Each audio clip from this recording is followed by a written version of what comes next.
अस्सलाम वालेकुम नाज़रीन, रूबी न्यूज़ के साथ मैं हूं मोहम्मद अख्तर। सबसे पहले नज़र डालते हैं सुर्खियों पर। दूसरी रियासतों की तर्ज पर तेलंगाना के किसानों से भी धान खरीदी जाए, मरकज़ को 24 घंटों की मोहलत। वज़ीर आला KCR ने दिल्ली में मुनक़िदा एहतजाज से किया खिताब।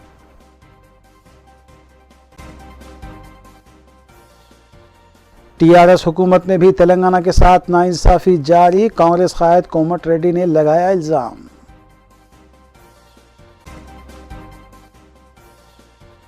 कुल हिंद मजलिस इत्तेहादुल मुस्लिमीन के अरकान असम्बली मुतालिका हल्कों में जारी तरक्याती कामों की तकमील के लिए इक़दामात में मसरूफ़।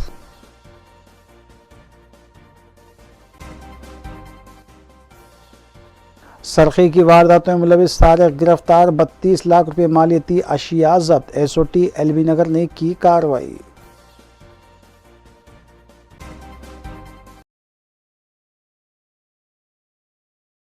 अब खबरें तफसील से।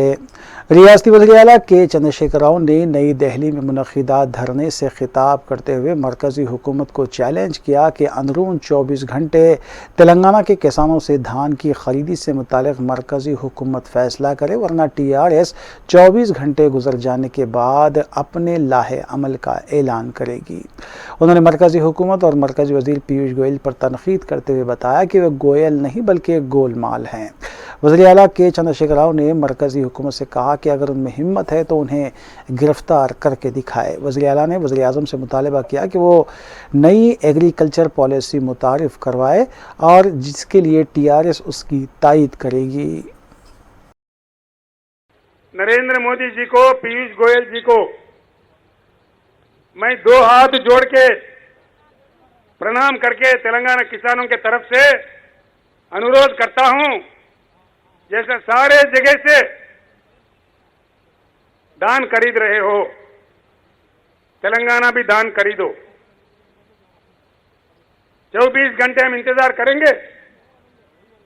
क्या आपसे कोई आदेश आएगा? 24 घंटे के बाद हम फैसला लेंगे। क्या करना है हमें मालूम है, जो करना है हम करेंगे। उसके साथ बस पीछे ही पीछे आपके पीछे पड़ना है। वहां काम निपटा के अब हम निकल पड़ेंगे देश पे। अब देखिए क्या क्या होता है।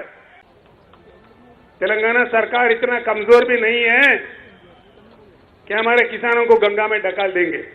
नहीं, ऐसा नहीं होगा। हमारे जान जाने पर भी ऐसा नहीं होने देंगे। बचा लेंगे हमारे किसानों को। लेकिन सारे देश को पता चले कि इनका व्यवहार कहां कहां क्या क्या चल रहा है। किसानों के साथ इनका व्यवहार क्या है। आपने सही कहा जी, बिल्कुल।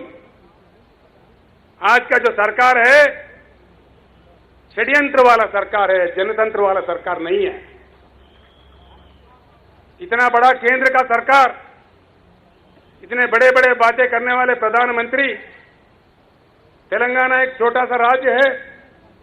वहां के किसान का पैदावारी धान खरीदने के लिए केंद्र सरकार के पास या धन नहीं या नरेंद्र मोदी जी का मन नहीं। क्या नहीं? धन नहीं कि मन नहीं? तेलंगाना तो आपको वोट चाहिए, दान नहीं चाहिए। तेलंगाना से सीट चाहिए लेकिन दान नहीं चाहिए।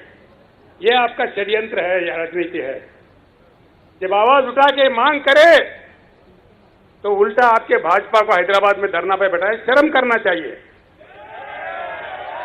शर्म होनी चाहिए। ये षड्यंत्र देश में आगे से नहीं चलेगा। हम जाएंगे जी, आज या कल निकल जाएंगे, इस समस्या का समाधान ढूंढेंगे, इसको निपटाएंगे और बाज़ाब्ता आके बाकी दिल्ली में बैठ जाएंगे। इस सरकार का क्या क्या नीति है, आप जैसे कह रहे थे, सारे राजनेताओं को इकट्ठा करेंगे, जोड़ेंगे। इस देश के किसानों को जब तक संवैधानिक रक्षा नहीं मिली, जब तक MSP संविधान में ना आए, तब तक हम बिल्कुल आखिरी बूंद खून तक भी हम लड़ते रहेंगे। जो मुख्यमंत्री इस बात से सहमत है, जो राजनीतिक पार्टी इस बात से सहमत है, उनकी सारी सहमति से देश में एक ऐसी जलजला भूकंप पैदा करेंगे पीयूष गोलमाल भागते भागते नजर आएंगे, बिल्कुल भागेंगे जी। भारत के प्रधानमंत्री नरेंद्र मोदी जी को मैं चेतावनी देना चाहता हूं कि आप चाहे किसी से भी खिलवाड़ कर सकते हो, लेकिन किसानों से नहीं। भारत का इतिहास बताता है, जहां भी कष्ट पाकर किसानों के आंखों से पानी निकले, वहां की सरकार जरूर सत्ता से बाहर निकले। ये शक्ति हमारे देश के किसान में है।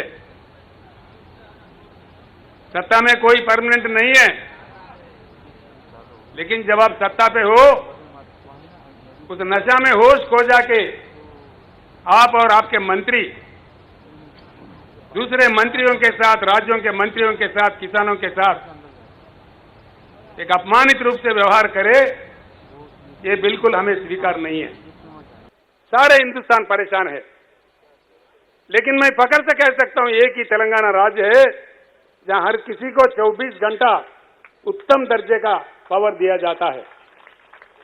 और खास तौर पर आपने अपने भाषण में जो कहा, किसानों के लिए 24 घंटा मुफ्त करंट देने वाला एक ही एक राज्य है हिंदुस्तान में, तेलंगाना राज्य।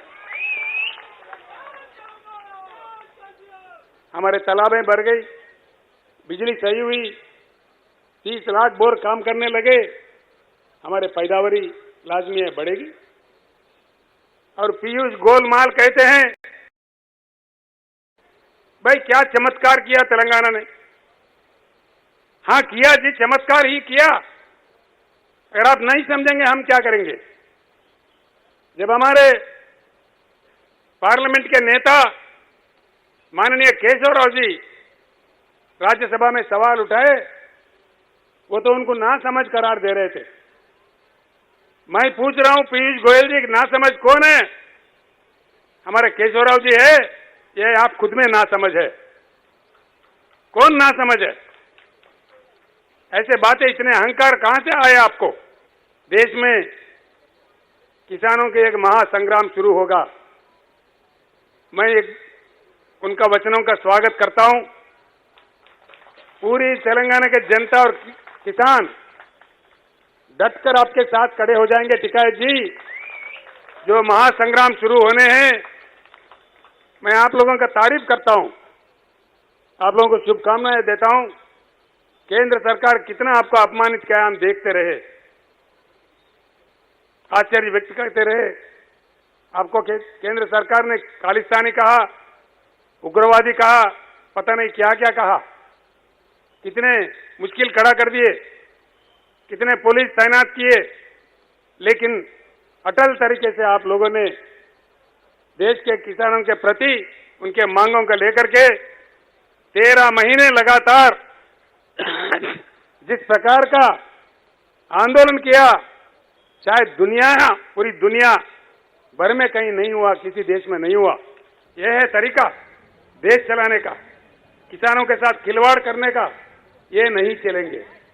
इसके अलावा भी जो भी इनके खिलाफ बोलते हैं, उसका अपमान करना, उसका विरोध करना, जो विपक्षी नेता, विपक्षी दल होते हैं, उनके पीछे सीबीआई लगाओ, ईडी लगाओ, इनकम टैक्स लगाओ। इनके पार्टी के अंदर सारे सत्य हरिश्चंद्र है। देखिए, इनके पार्टी के अंदर सारे के सारे सच्चा हरिश्चंद्र है या उनके भाई है। एक भी नेता खराब नहीं है जी। भाजपा के एक नेता के ऊपर भी ना ईडी जाता, ना सीबीआई जाता, ना खुद जाता। जहां भी कोई प्रश्न उठाते हैं, देखो ये लोग कहने लग जाते हैं जी। हर राज्य में इनका एक तमाशा बना हुआ है। चंद ही दिनों में मुख्यमंत्री को हम जेल भेजेंगे। हमने कहा आओ, दम है तो आओ। किसको कौन जेल भेजेगा? आ जाओ, दम है तो आ जाओ। हर किसी को, इनके छोटे मोटे कुत्ते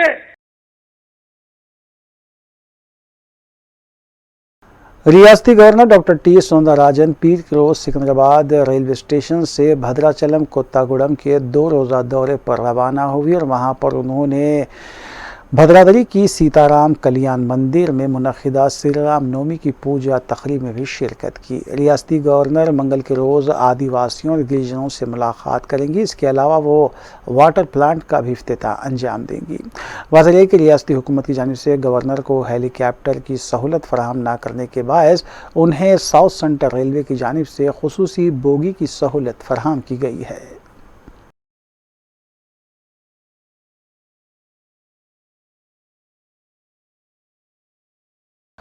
कांग्रेस रुकने पार्लियामेंट कोमट वेंकट रेड्डी ने मीडिया से बात करते हुए बताया कि सदर ऑल इंडिया कांग्रेस सोनिया गांधी और साबिक वज़ीर आज़म इंदिरा गांधी ने तेलंगाना की आवाम की तरक्की का जो ख्वाब देखा था, इसलिए तेलंगाना की तश्कील अमल में लाते हुए ये ख्वाब को पूरा किया गया है।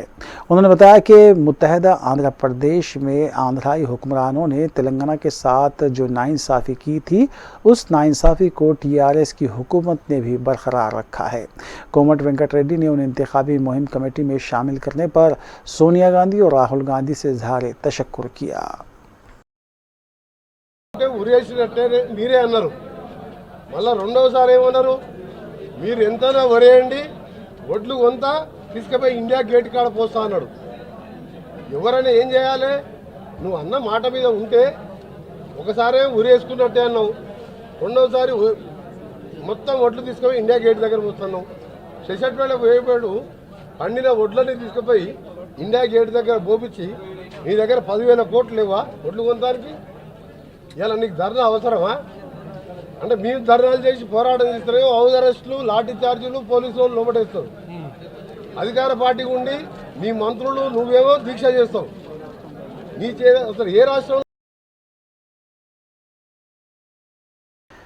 नई दिल्ली के तेलंगाना भवन में मरकजी हुकूमत की जानिब से रियासत के किसानों से धान की खरीदी का मुतालबा करते हुए टीआरएस ने रैतू दीक्षा एहतजाज मुनज़्ज़म किया, जिसमें वज़ीर आला के चंद्रशेखर राव, रियासती वज़रा, अराकीन पार्लियामेंट, अराकीन असम्बली व कौंसल, डिस्ट्रिक्ट सुदूर किसान राब्ता कमेटी अराकीन, पार्टी कायदीन और कारकुनों ने हिस्सा लिया। मेहमान खुसूसी के तौर पर किसान कायद राकेश टिकैत ने भी इजहार गानिकत के तौर पर हिस्सा लिया। धरने में मरकजी हुकूमत के खिलाफ नारेबाजी की गई और तेलंगाना और के अलावा केसीआर की तायद में भी नारे लगाए गए।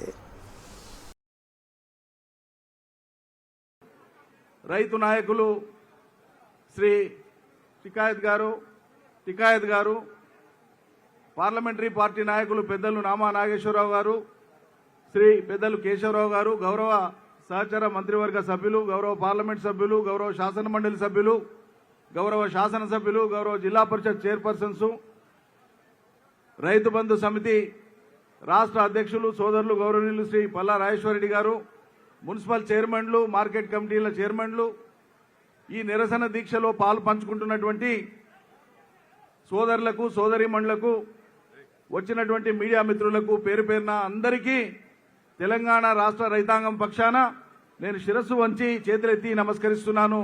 తెలంగాణ రైతులకు కూడా నమస్కరిస్తున్నాను. ఈరోజు అన్నదాతల తరఫున అన్నదాతల ప్రభుత్వం అయినటువంటి కేసీఆర్ ప్రభుత్వం రకరకాల షరతులు పెట్టి చివరికి ఇవి ఏం చేయాలి మేము అంటేనంటే మీ ప్రజలకు అలవాటు చేసుకోండి అని హేళనగా మాట్లాడతాడు. నూకలు అలవాటు చేయండి అంటాడు కేంద్ర మంత్రి, దొప్పుడు ఉప్పు బియ్యం అలవాటు చేయండి అని మాట్లాడతాడు. తెలంగాణ రైతుల పట్ల, తెలంగాణ సమాజం పట్ల, ప్రజల పట్ల కనీసమైనటువంటి ప్రేమ, కనీసమైన మర్యాద లేకుండా కేంద్ర ప్రభుత్వ మంత్రి మాట్లాడడం అనేటువంటిది हल्का असम्बली बहादुरपुरे के बल्ले डिवीज़न रमनसपुरे में रुकन असम्बली मोहम्मद मौज़म खान ने तरक्याती कामों का इफ्तिताह अंजाम दिया। रमनसपुरा डिवीज़न कॉरपोरेटर मोहम्मद खादर भी इस मौके पर मौजूद थे। रमनसपुरा डिवीज़न के इलाके प्रिंस कॉलोनी में वीडीसीसी रोड के अलावा ITI के अगबी हिस्से में वाक़ क़ब्रिस्तान की कंपाउंड वॉल तामीर की गई है, जिसकी जुमला लागत तकरीबन 28 ता 30 लाख रुपये बताई गई है। इफ्तिताह के बाद रुकन असम्बली मोहम्मद मौज़म खान ने बताया कि मजलिस इत्तेहादुल मुस्लिमीन की जानिब से तरक्याती कामों और ज़ेर इल्तिवा कामों की तकमील के लिए हर मुमकिन कोशिश की जाती है, जबकि हल्के में करोड़ों रुपये लागती तरक्याती काम भी अंजाम दिए जा चुके हैं। उन्होंने आवाम से अपील की कि वो मजलिस इत्तेहादुल मुस्लिमीन का हमेशा साथ दें। इस मौके पर कॉरपोरेटर मोहम्मद खादर के हमरा मुताल्लिक़ा सदूर इब्तिदाई मोहम्मद अहमद और मोहम्मद कलीम के अलावा मजलिसी कारकुनान व दीगर भी मौजूद थे। आज बहादुरपुरा कॉन्स्टिट्यूंसी के अंदर रमनसपुरा डिवीज़न में एक वीडीसीसी रोड का इनाग्रेशन किया गया है, जो फ़ीज़ा होटल बहादुरपुरा चौरस्ते पे है। वहाँ से अंदर प्रिंस कॉलोनी जाती है। वो वीडीसीसी रोड की लागत 25 लाख रुपए की बनाई गई है, 25 लाख रुपए से। और एक रमनसपुरे के अंदर खबरस्तान का बाउंड्री वॉल बनाई गई थी, जिसकी लागत 5 लाख रुपए है। तो टोटल 30 लाख रुपए के आज के कामों का इनाग्रेशन किया गया है।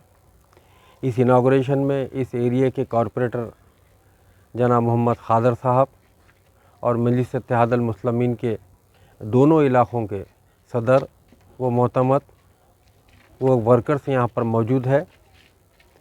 अल्हम्दुलिल्लाह मजलिस इत्तेहादुल मुस्लिमीन जहाँ पर भी जो भी तरक्की होना चाहिए वहाँ पर उस तरक्यात के कामा कर रही है, और वहाँ पर जो भी डेवलपमेंट होना चाहिए वो डेवलपमेंट किया जा रहा है। इसके अलावा और भी बहुत सारे कामा हैं जो मजलिस इत्तेहादुल मुस्लिमीन करा रही है और कर रही है।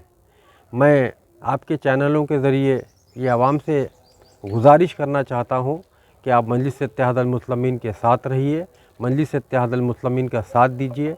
ये जमात आपकी है, आपके जो भी मसाइल है वो मजलिस इत्तेहादुल मुस्लिमीन के हैं। हम सारे मसाइलों को दूर करने की कोशिश की जाएगी इंशाअल्लाह ताला। और भी इनाग्रेशन बाकी है, वो सारे इनाग्रेशन जब भी किए जाएंगे आप तमाम के सामने उस इनाग्रेशन की भी तफसील रखी जाएगी। शुक्रिया बहुत बहुत। सदर रियासती बीजेपी रुकने पार्लियामेंट बी संजय की क़यादत में इंदिरा पार्क के पास रैतु दीक्षा एहतजाज मुनज़्ज़म किया गया। वज़ीर आला के चंद्रशेखर राव और TRS की जानिब से नई दिल्ली में मुनक़िदा धरने के जवाब में ये धरना मुनक़िद किया गया, जिसमें बीजेपी अरकान असम्बली ई राजेंद्र और रघुनंदन के अलावा बीजेपी कायदीन विजय शांति, डॉक्टर लक्ष्मण और दीगर ने शिरकत करते हुए रियासती हुकूमत पर इल्ज़ाम आयद किया कि वो मरकज़ी हुकूमत पर रियासत के किसानों के धान की खरीदी ना करने का झूठा इल्ज़ाम लगा रहे हैं, और वज़ीर आला आवाम से किए गए वादों को पूरा करने में नाकाम है। इसलिए किसानों के मसले को लेकर ड्रामाबाजी की जा रही है। ప్రియత ప్రధాని మోడీ గారు కాబట్టి సింహం చేతిలో సింహం కింద పనిచేసిన అన్ని కూడా భారతీయ జనతా పార్టీ కార్యకర్తలు కూడా సింహాలే। ఈ తెలంగాణ రాష్ట్రంలో భారతీయ జనతా పార్టీ కార్యకర్తలు సింహం లెక్క గర్జిస్తున్నారు, గాండ్రిస్తున్నారు కాబట్టి తట్టుకోలేక ఇక్కడ ఏం బీకలేక రాష్ట్ర ముఖ్యమంత్రి ఏమో వీకడానికి ఢిల్లీ పోయి అక్కడ కూడా ఏం బీకలేక తిరిగి వచ్చాడు రాష్ట్ర ముఖ్యమంత్రి। ఆయన వేండు దేనికంటే పన్ను కోసం పోయిన ఆయన పన్ను నొప్పి కోసం పోతే ఆరోగ్యం మంచిదని చెప్పి మొత్తం ప్రచారం చెప్పి గంట సేపు పెట్టిండు, పీకెడు హాస్పిటల్కి పోయినట్టు వల్ల దృష్టి మళ్లించడానికి చెప్తున్న రాష్ట్ర ముఖ్యమంత్రి ఇక్కడ సంక్షోభం ఏర్పడింది తెలంగాణ రాష్ట్రంలో, ప్రజలు ఇబ్బందులు ఉన్నారు, ఆర్టీసీ ఛార్జీలు పెంచినావు, రిజిస్ట్రేషన్ ఛార్జీలు పెంచినావు, కరెంటు ఛార్జీలు పెంచినావు। ఇవాళ 10వ తారీఖు వస్తుంది, కనీసం జీతాలు ఇవ్వలే ఇప్పటివరకు కూడా నువ్వు జీతాలు ఇవ్వలే, పెన్షన్లు ఇవ్వలే, ప్రజలు ఇబ్బంది పడుతున్నారు।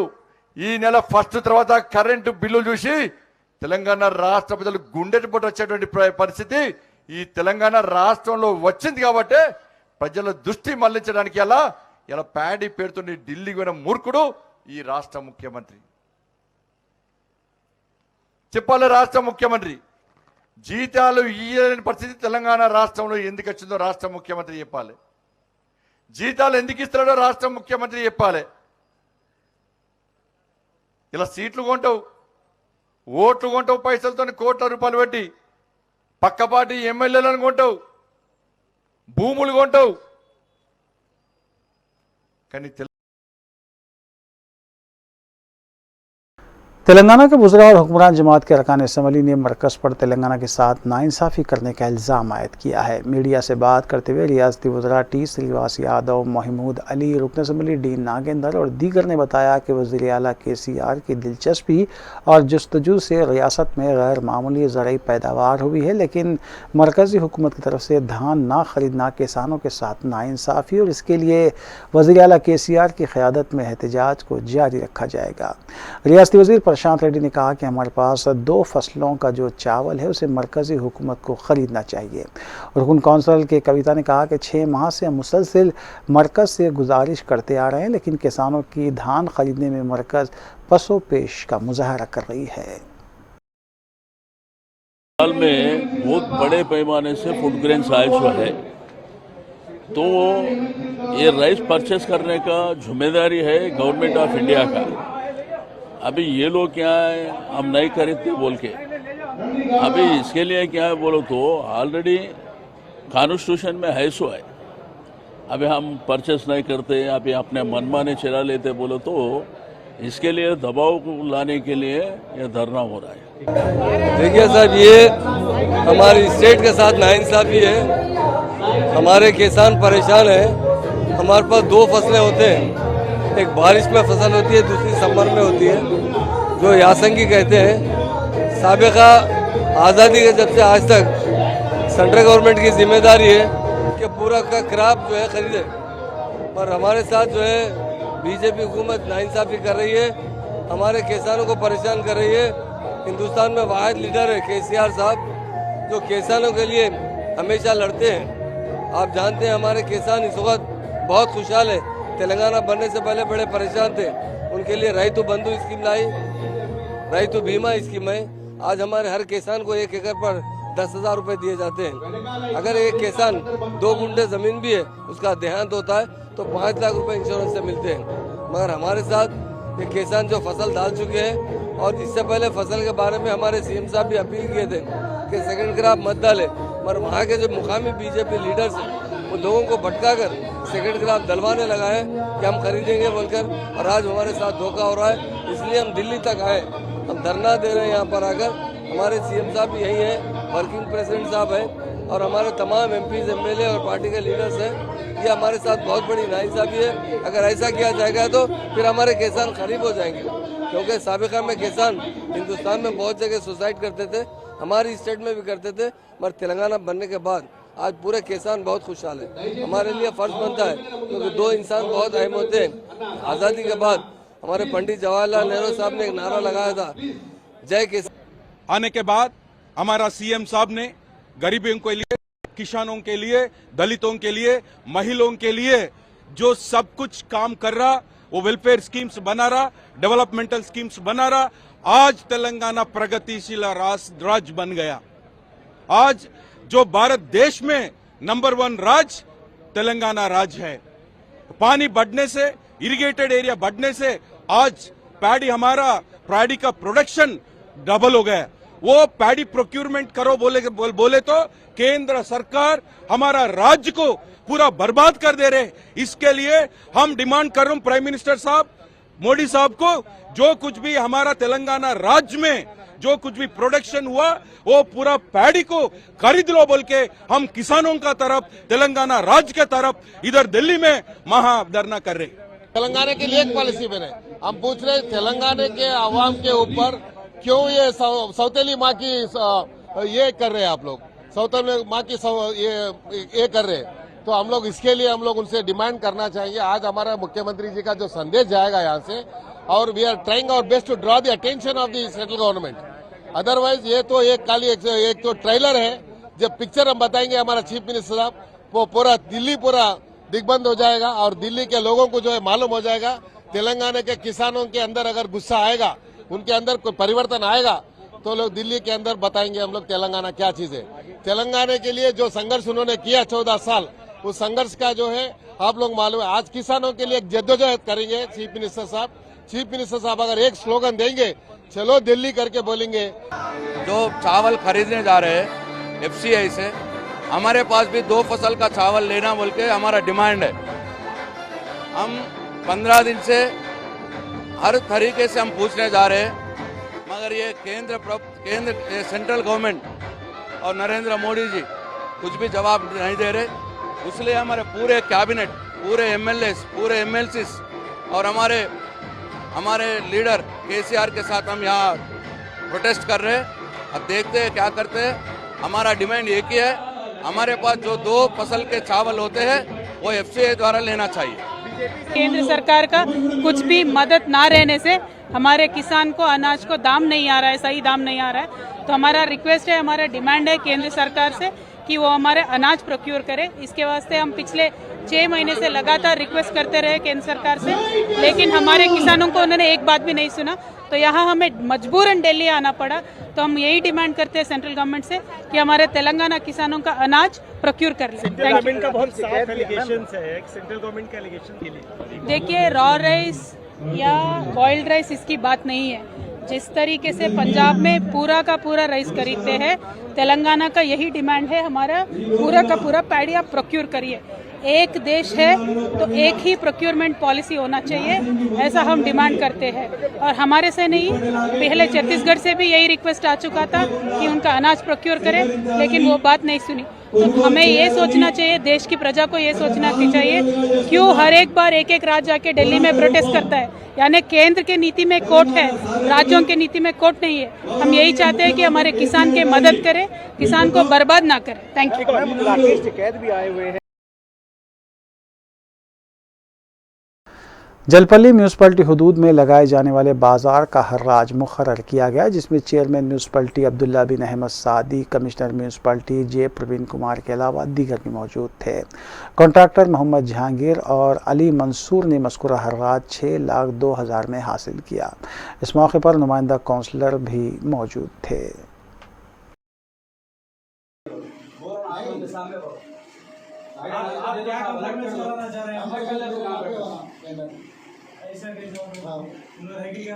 तो दोनों हमको भी दे दो, दोनों आपको दे दे, दोनों एक ही है ना।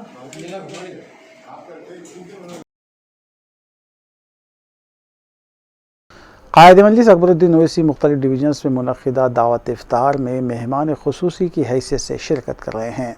इस सिलसिले के तहत मजलिसी कॉरपोरेटर अब्दुल हफीज़ की जानिब से जहांगीराबाद में मुनक़िदा दावत इफ्तार में मेहमान खुसूसी के तौर पर वो शरीक हुए।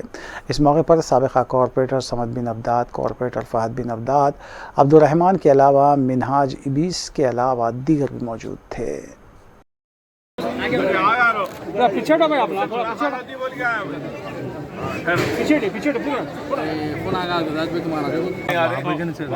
बल्कि सब छू जा रहे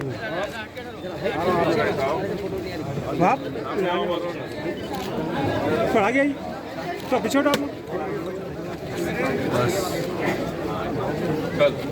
आए मंसूर भी आ रहे हैं ना, आगे वहाँ भी आए, आ रहे थे।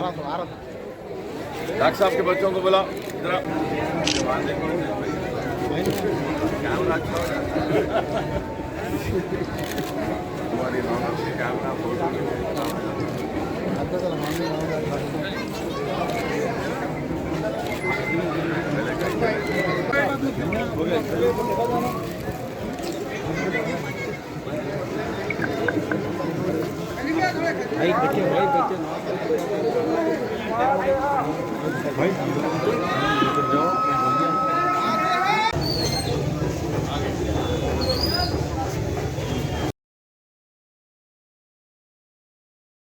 तेलंगाना स्टेट हज कमेटी ने 65 साल से कम उम्र के आज़मीन को हज के लिए दरख्वास्त देने की अपील की है। मुशीर तेलंगाना हुकूमत एक खान ने मीडिया को बताया कि सऊदी हुकूमत ने 65 साल से ज़ायद उम्र वाले आज़मीन को हज की इजाज़त नहीं दी है, जिसकी वजह से कई आज़मीन के परमिट्स मनसूख हो रहे हैं।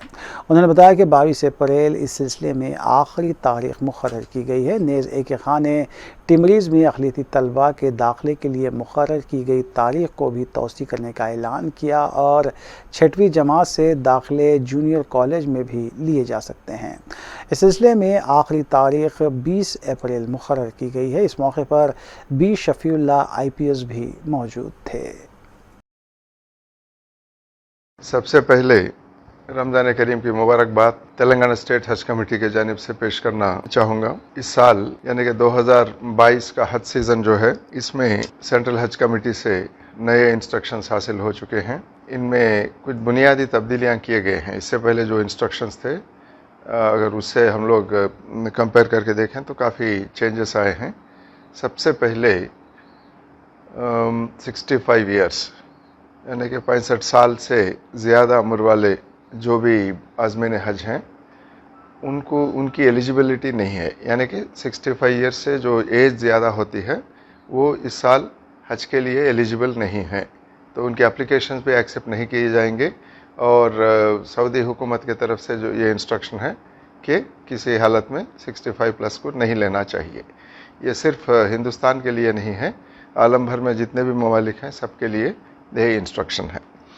और दूसरी बात, अब ये भी हो सकता है कि कोई ख़वातीन आज़मीन हज होते हैं, वो 65 के कम एज वाले होते हैं, मगर अगर उनके महरम 65 ईयर्स से उनका एज और ज़्यादा है, तो ये जो ओरिजिनल एप्लीकेशन होता है आज़मीन हज का, वो भी कैंसिल होता है।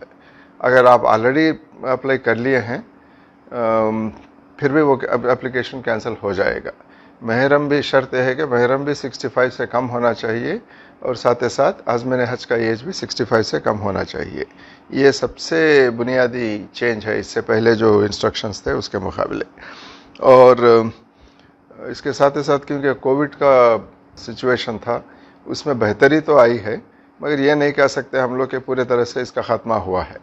तो इसलिए सऊदी हज डिपार्टमेंट के जानिब से ये इंस्ट्रक्शन भी है कि डबल वैक्सीनेशन जो सऊदी में एक्सेप्टेड हैं वैक्सीन्स, यानी कि हमारे पास जो दो वैक्सीन ही यूज़ करे थे हम लोग इधर तेलंगाना में, कोवैक्सीन था, कोविशील्ड, ये दोनों एक्सेप्टेड हैं।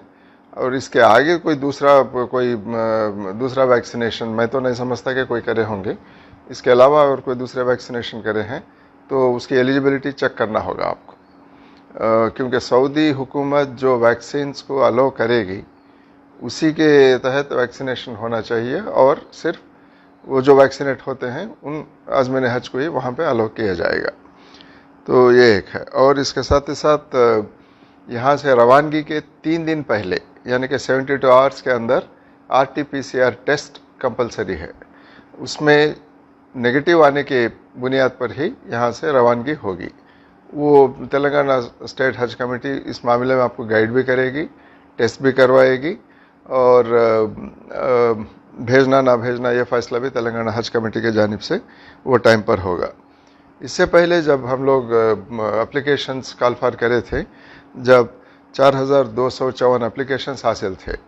अब इसमें हो सकता है कि जो नया गाइडलाइन जो आए हैं एज लिमिट के वो मामले में हो, या महरम और दूसरे इंस्ट्रक्शन जो हैं उसके बुनियाद पर बहुत सारे एप्लीकेशंस कैंसिल हो सकते हैं।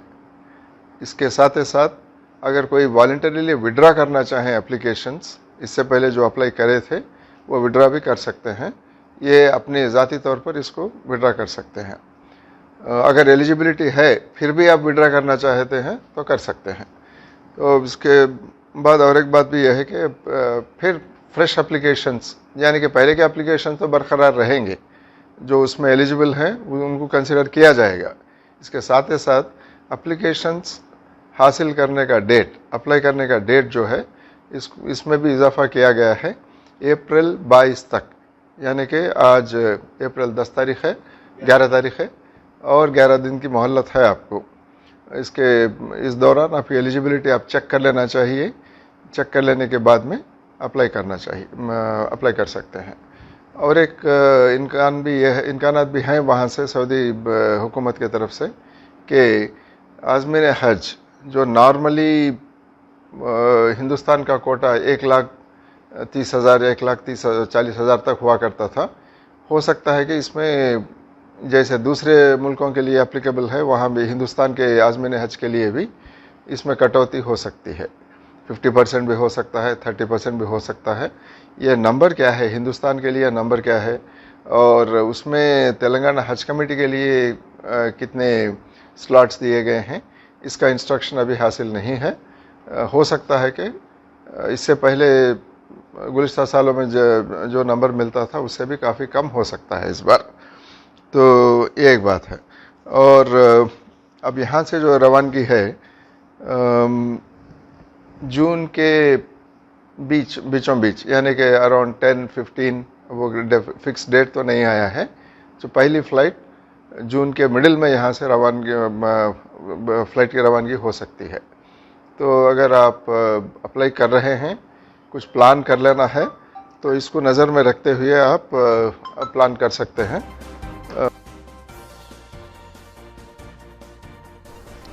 वक्फे के बाद दोबारा आपका खैर मकदम है। तेलंगाना काबीना का 12 अप्रैल को दोपहर 2 बजे प्रगति भवन में इजलास तलब किया गया है। वज़ीर आला KCR की क़यादत में इजलास होगा। वाज़ेह है कि वज़ीर आला ने धान की खरीदी को लेकर मरकज़ को 24 घंटे की मोहलत दी है। इस सिलसिले में भी काबीना में तबादले ख्याल का इम्कान है।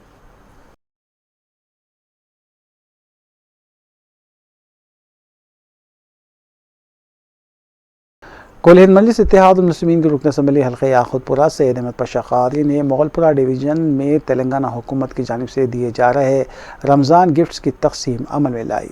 इस मौके पर मजलिसी डिवीज़न कॉरपोरेटर नसरीन सुल्ताना के अलावा सरगर्म मजलिसी कारकुनान भी मौजूद थे।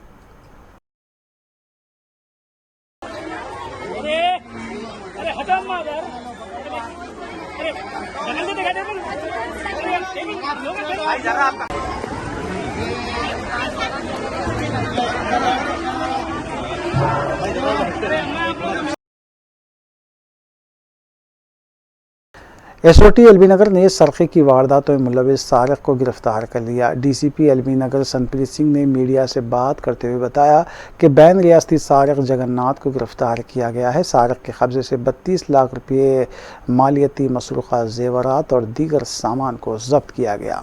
पुलिस ने बताया कि जगन्नाथ ब्रह्मादेव के साथ मिलकर सरक़े की वारदातें अंजाम दिया करता था। DCP ने बताया कि जगन्नाथ ने 7 सरक़े की वारदातें अंजाम देने का एतराफ़ किया है। 44 तोले तिलाई जेवरात, 57 तोले नखरवी जेवरात के अलावा 32,000 रुपये नकद रकम US डॉलर्स भी जगन्नाथ के कब्जे से जब्त किए गए। हमारे पास एक आज एलबी नगर के एक चोरी के केस में एक जो रिपीट ऑफेंडर है जगन्नाथ करके, उसको हम आज हमारी CCS एलबी नगर की टीम ने सुबह पकड़ा है। और इसके साथ जो चोरियां करता है, जिसका नाम ब्रह्मदेव एलियास ब्रह्मदेवरा राजैया एलियास राजा श्री गणेश, दोनों मिलकर सारी चोरियां करते हैं। ये जो ब्रह्मदेव है ये अभी फरार है। इसके लिए हमारी टीम ढूंढ रही है, इसको जल्दी पकड़ लिया जाएगा।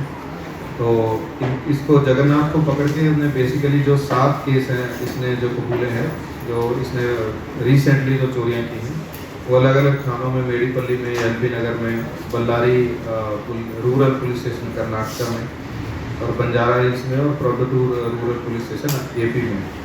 ये सारे केसेस में इसने कबूला है और इसकी तरफ से हमने टोटल 44 तोला गोल्ड और 56.8 तोला सिल्वर, 25,000 रुपये कैश, एक फोर्ड फिगो गाड़ी, 21 US डॉलर्स और 26 घड़ियाँ और 6 मोबाइल फ़ोन, ये सारा कुल मिला के 32 लाख रुपए तक की जो प्रॉपर्टी है हमने इससे रिकवर की है।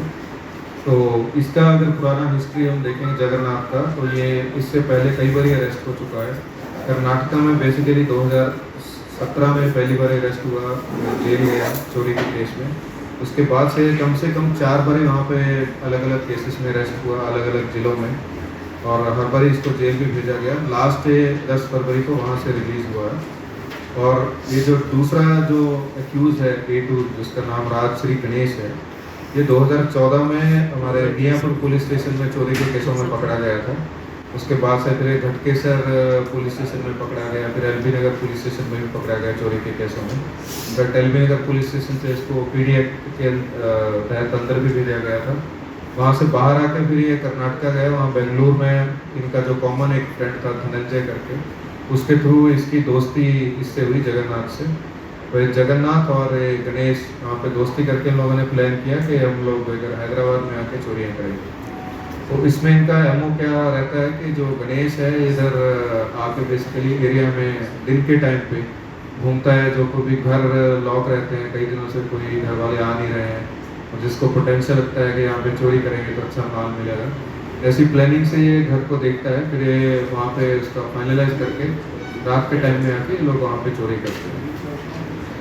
तो हमारे जो प्रेजेंट केस है जो एलबी नगर का, जिसमें बेसिकली लोगों को भी पकड़ा गया है, ये मार्च महीने में 6-7 तारीख की रात को हुआ था।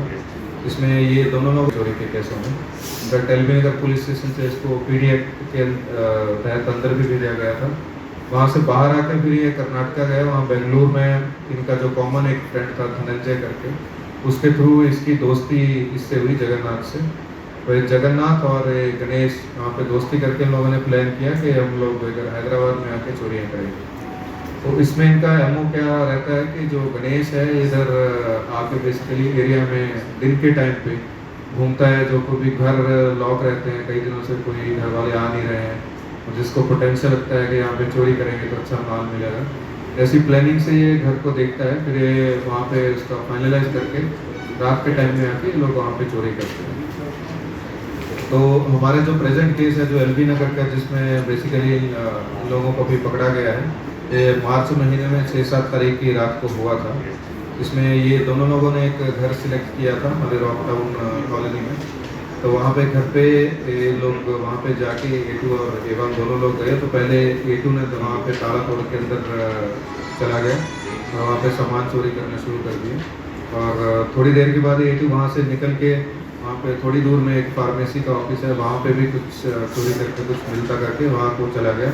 और इन द मीन टाइम जो एवान जो भी पकड़ा गया है जगन्नाथ, ये वहाँ पे अपनी चोरी का काम पूरा अंजाम देता रहा। तो जब पूरी चोरी यहाँ से कंप्लीट होगी तो इसने वापस एटू को बुला ले, फिर दोनों लोग वहाँ से भागे और ओएलएक्स में फोर्ड फिगो गाड़ी इन्होंने खरीदी।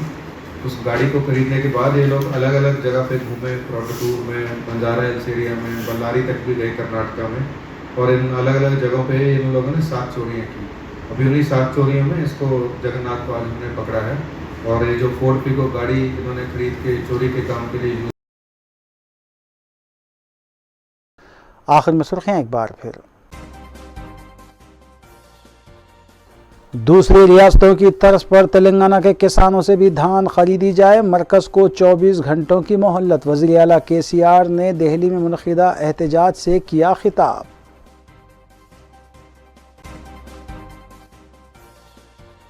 टीआरएस हुकूमत ने भी तेलंगाना के साथ नाइंसाफी जारी, कांग्रेस कायद कोमट रेड्डी ने लगाया इल्जाम।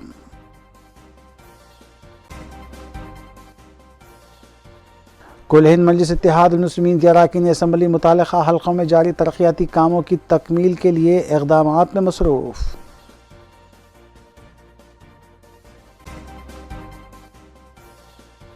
सरखी की वारदातों में मुलविस सारिक गिरफ्तार, 32 लाख रुपये मालियती अशिया जब्त। एसओटी एलबी नगर ने की कार्रवाई।